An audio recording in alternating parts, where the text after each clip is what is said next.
The watcher presents Hollywood movie bad sister. Movie की शुरुआत होती है और हम एक लड़के को देखते हैं जिसका नाम जेसन रहता है और वो अपनी फीलिंग्स को गाने के जरिए लोगों तक पहुंचाने की कोशिश करता है, क्योंकि उसका ऐसा मानना रहता है कि किसी को उसकी परवाह नहीं है। दरअसल जेसन पढ़ाई में कमजोर रहता है और उसके म्यूजिक की तरफ ज्यादा अट्रैक्शन के चलते उसके पिता उसे यूजलेस समझते हैं और उसकी बहन जोई से उसकी बात बात पर कंपेरिजन करते रहते हैं। तो ये थी अब तक की कहानी और अब यहाँ से मेन कहानी शुरू होती है। स्कूल की छुट्टियां खत्म होती है, जेसन और जोई वापस स्कूल आ जाते हैं जो कि शहर का टॉप कॉन्वेंट स्कूल रहता है। वहीं दूसरी तरफ उसी दिन एक नई टीचर सिस्टर सोफी की भी दूसरे स्कूल से उनके स्कूल में ट्रांसफर होती है। पर सिस्टर सोफी दूसरी सिस्टर से काफी अलग रहती है। वो बाकी सिस्टर से यंग रहती है और बहुत खूबसूरत रहती है और उनके बिहेवियर में कुछ गड़बड़ रहती है। दरअसल स्कूल के पहले ही दिन वो मॉर्निंग प्रेयर किए बिना क्लास शुरू करने जाती है, जिसके बाद जब जोई उन्हें मॉर्निंग प्रेयर के बारे में कहती है तो वो खुद के बजाय जोई से ही पूरी प्रेयर कहने को कहती है। और क्लास के वक्त जब जेसन एक लड़की सैरा से बात कर रहा होता है तो वो नाराज हो जाती है और सैरा को जेसन के पास से हटा देती है और स्कूल के पास जेसन से जाकर पूछती है कि क्या सैरा उसकी गर्लफ्रेंड है। तो जेसन सोफी से कहता है कि वो बस दोस्त है। जेसन की बात सुनकर सोफी को एक अलग तरह का सुकून मिलता है, पर अगले दिन जब वो सैरा और जेसन को किस करते देखती है तो उसे बहुत ज्यादा गुस्सा आता है, जिसके बाद वो गुस्से में अपने क्रॉस को इतनी जोर से पकड़ती है कि उसके हाथों से खून निकलने लगता है और फिर वो सैरा को धमकी देती है कि वो दोबारा जेसन के करीब ना जाए वरना उसके लिए अच्छा नहीं होगा। और सैरा को धमकाने के बाद सोफी जेसन के पास जाती है और उससे कहती है कि उसे बहुत बुरा लगा कि उसने उससे सैरा के बारे में झूठ कहा, जिस वजह से अब वो उसे पनिशमेंट देना चाहती है तो स्कूल के बाद वो उसके हॉस्टल रूम में आ जाए। सोफी की बात सुनकर जेसन स्कूल के बाद सोफी से मिलने जाता है, पर सोफी के गेट पर वो पहुंचकर देखता है कि उसने पूरे कपड़े नहीं पहन रखे हैं, जिसके बाद जेसन वहां से भाग जाता है। और ये सब कोई इत्तेफाक नहीं रहता। सोफी जानबूझकर जेसन को वो सब दिखाना चाहती थी और उसे पता रहता है कि जेसन दरवाजे पर से सब कुछ देख रहा है। दरअसल सोफी जेसन को अपनी तरफ अट्रैक्ट करना चाहती थी और वो कामयाब भी हो जाती है, क्योंकि सोते वक्त जेसन को बस पूरी रात उसी के ही सपने आते हैं। पर अगले दिन वीकेंड्स पर घर जाने से पहले सोफी जब सारा को जेसन से बात करते देखती है तो फिर से अपना आपा खोने लगती है,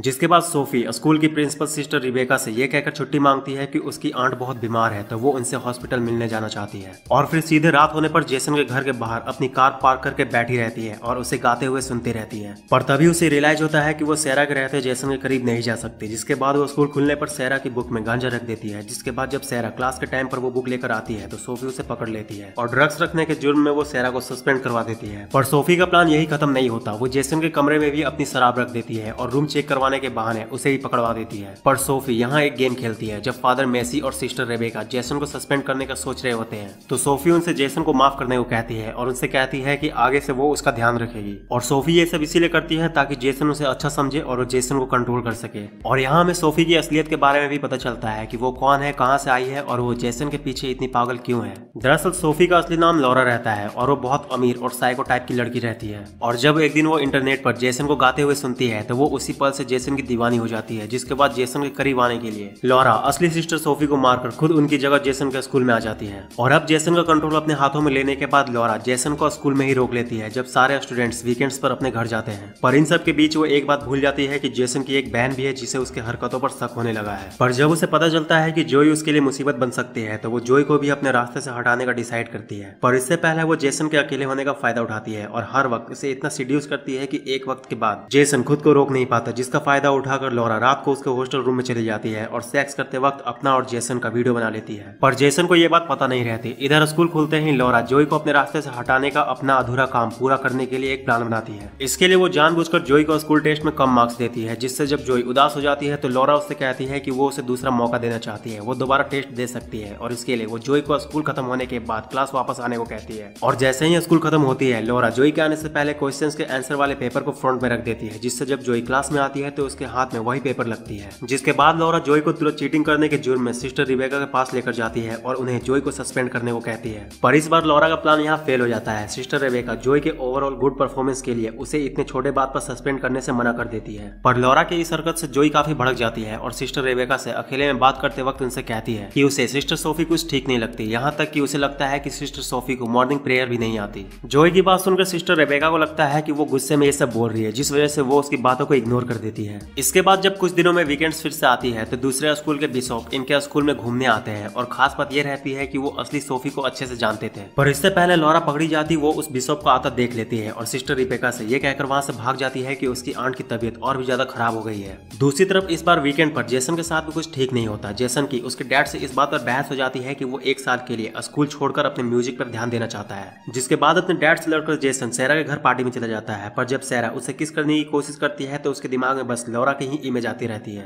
जिस वजह से वो उसी वक्त नशे की हालत में वहां से भाग जाता है, जिसके बाद अंडर एज होने की वजह से पुलिस उसे पकड़ लेती है। पर तभी लॉरा वहां आकर सारा मामला संभाल लेती है और जेसन को अपने साथ एक होटल में लेकर जाती है। पर जेसन समझ जाता है कि लॉरा का वहां आना कोई इत्तेफाक नहीं था, वो उसका पीछा कर रही थी। तो लॉरा जेसन से कहती है कि वो सही है और वो उसका पीछा बहुत वक्त से कर रही है क्योंकि वो उससे बहुत प्यार करती है। और ये कहकर लॉरा जेसन के सामने बहुत अजीब बिहेव करने लगती है, जिससे जेसन घबरा जाता है और जेसन की हालत और भी ज्यादा खराब हो जाती है जब लॉरा उससे कहती है कि उसके पास बहुत सारे पैसे हैं और वो चाहती है कि वो उसके साथ कहीं दूर भाग चले। लॉरा की बात सुनने के बाद जेसन उससे कहता है कि वो उससे कोई प्यार नहीं करता, यहाँ तक कि वो रोज अफसोस में जीता है कि उसने उसके साथ वो सब क्यों किया। और ये कहकर जेसन वहां से निकल जाता है, जिसके बाद जेसन के जाने के बाद लॉरा और भी ज्यादा पागलों की तरह बिहेव करने लगती है। दूसरी तरफ जेसन जब उदास होकर रोड के किनारे एक बेंच पर बैठा हुआ होता है, तभी उसके डैड वहां उसे ढूंढते हुए आ जाते हैं और जेसन से माफी मांगते हैं कि उन्होंने उसे आज तक नहीं समझा, जिसके बाद जेसन भी इमोशनल हो जाता है और दोनों के बीच सब कुछ ठीक हो जाता है। इसके बाद स्कूल खुलते ही लॉरा खुद को कंट्रोल करने की कोशिश कर ही रही होती है, तभी वो देखते हैं कि सैरा अपने डैड के पहुंच की वजह से वापस स्कूल आ जाती है, जिसे देखकर लॉरा का दिमाग और भी ज्यादा खराब हो जाता है। और जब वो सैरा को जेसन से दोबारा बात करते देखती है तो उसके गुस्से की सारी हदें पार हो जाती है, जिसके बाद वो सैरा को जान से मार देती है और मर्डर को ऐसे दिखाती है कि वो कोई एक्सीडेंट हो। और फिर वो जेसन के पास जाती है और उससे कहती है कि वो उसे आखिरी मौका दे रही है, अगर वो उसके पास नहीं आया तो वो उनके वीडियो को ऑनलाइन लीक कर देगी। और जाते जाते लॉरा जेसन को हिंट देती है कि उसी ने सैरा को मारा है। लॉरा ये पागलपन देखकर जेसन डर जाता है और हर वक्त टेंशन में रहने लगता है। पर जब वीकेंड पर वो घर आता है तो जोई उसे टेंशन में देखकर समझ जाती है कि उसके साथ कुछ गड़बड़ है, जिसके बाद वो जेसन से सारी बात पूछती है और जेसन को ना चाहते हुए भी जोई को सारी बातें बतानी पड़ती है, जिसके बाद ये मिलकर लॉरा का सच सबके सामने लाने का प्लान बनाते हैं। और इत्तेफाक से लॉरा से भी इधर गलती हो जाती है। दरअसल वो सिस्टर रिबेका से ये कहकर छुट्टी मांगती है कि उसकी आंट जो बीमार थी उनकी डेथ हो चुकी है, जिसके बाद सिस्टर रिबेका अपना दुख जाहिर करने के लिए हॉस्पिटल फोन करती है और उनसे सिस्टर सोफिया की आंट के फनेरल का एड्रेस मांगती है ताकि वो उनके लिए कुछ फूल भिजवा सके। और यहाँ उन्हें हॉस्पिटल वालों से पता चल जाता है कि उनके हॉस्पिटल में कोई सिस्टर सोफिया अपनी आंट से मिलने नहीं आया करती थी, जिसके बाद सिस्टर रिबेका स्कूल खुलने पर लॉरा को अपने कैबिन में बुलाती है और उससे अपनी सच्चाई बताने को कहती है। पर क्योंकि लॉरा एक साइको रहती है तो उसे सिस्टर सोफिया को मारने में कोई दिक्कत नहीं होती। पर वहीं दूसरी तरफ जेसन और जोई चुपके से लॉरा के हॉस्टल रूम में घुस जाते हैं और वहां उन्हें लॉरा के लैपटॉप से उसकी सारी सच्चाई पता चल जाती है कि वो सिस्टर सोफी नहीं बल्कि कोई और है। पर जब ये लोग वहां से निकल रहे होते हैं तब लॉरा वहां आ जाती है और दोनों पर हमला कर देती है। पर इससे पहले वो जोई को जान से मार देती। सिस्टर रेबेका वहां जख्मी हालत में आकर लॉरा को पकड़ लेती है और इसका फायदा उठाकर जेसन लॉरा को जान से मार देता है और मूवी यहाँ खत्म हो जाती है। तो यार बस इस वीडियो में इतना ही। वीडियो कैसी लगी कमेंट करके जरूर बताना और इस तरह के और मूवीज के लिए चैनल को सब्सक्राइब करके बेल आइकन को प्रेस कर लो। तो मिलते हैं नेक्स्ट वीडियो में, तब तक के लिए बाय। और हाँ, जाते जाते इस वीडियो को लाइक जरूर करते जाना।